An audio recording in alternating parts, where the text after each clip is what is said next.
Fatuma was lured into sex at the age of 15 after a man, old enough to be her father, promised her sanitary pads. Finally, she dropped out of school this year after getting pregnant. Right now, I called him. He told me, stop calling on my phone. I have my own problems.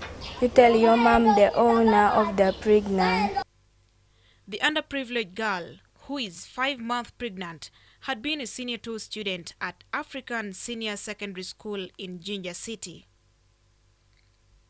Today, the teenage girl, who has just turned 16, is among dozens of pregnant children who are visiting Bugembe Health Center for Jinja City for antenatal care. Just like Fatuma, another teenage girl in Kamuli district conceived at the age of 15 after a certain man promised to take good care of her. She gave birth a year later.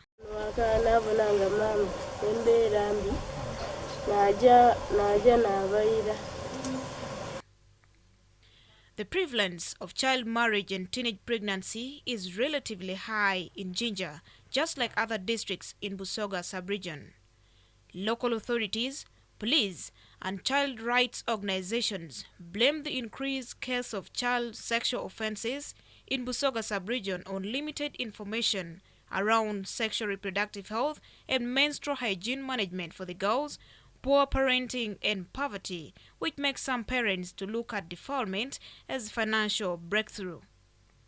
Other driving factors are ignorance, gender insensitivity, and dangerous cultural norms of looking at girls as brides.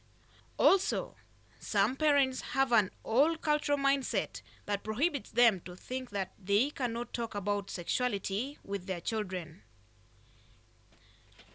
Lydia Namasoga, the Community Development Officer of Bugulumbia Sub-County in Kamuli District, says the area is faced with high rate of child labor because of the sugarcane industry that has promoted child marriages and defilement. And one for the sub-county, among others.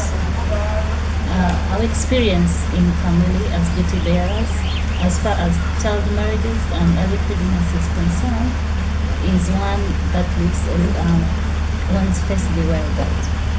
Because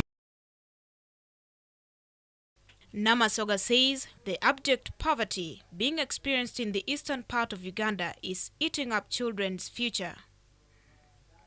Community leaders, child rights organizations, and law enforcers say Busoga sub-region is losing the battle against sexual offenses because of dangerous cultural beliefs. For them, they don't know that a mere sleeping, touching, or folding somebody, a victim's a child who is below 18 years' private part and tampering with her is an offense. Busoga North Regional Police spokesperson Michael Kasada said defilement carries almost 70% to 80% of the sexual offenses that are recorded in the entire Busoga North region. This year, we recorded 245 cases of defilement, and it is the biggest offense that we record every year that affect children. Analysis of the data collected from Kamuli and Jinja districts, however, seemingly suggests that in every 24 hours, a girl is being defiled in the region, since many cases go unreported. The police spokesperson further says another challenge affecting the fight against defilement is that parents connive with defilers to kill cases. The only time they will come to report is when they are demanding. They sat together, agreed on a certain amount, let's say 1 million, and then maybe they paid 400 and the balance is 600. So they are demanding that it's not coming. So they will come to police, not because they want justice, but because they think when they get to police, this person will run very fast. The Sexual Offences Bill 2021 was passed in Parliament but was not assented to by the President. The President returned the legal instrument that could have helped the country to fight against sexual offences to Parliament. Sandra Tukwasibwe, head of programs at Joy for Children Uganda, says the Sexual Offences Bill is the only law that clearly addresses the issues of child marriage, which is rampant in the country. Because it has clauses that clearly addresses issues to do with sexual violence of children. Like clause 22 of the bill clearly prohibits marriage of children, and then clause 19 issues to do with sex, prostitution.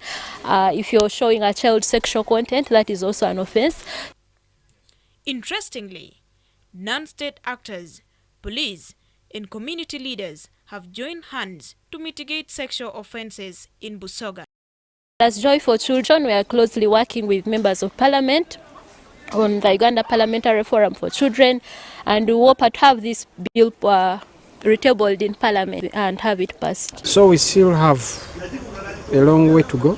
However, as I've always said, we are not where we used to be. We are better, we are improving. Even these numbers of cases that are reported come up because our people are now empowered.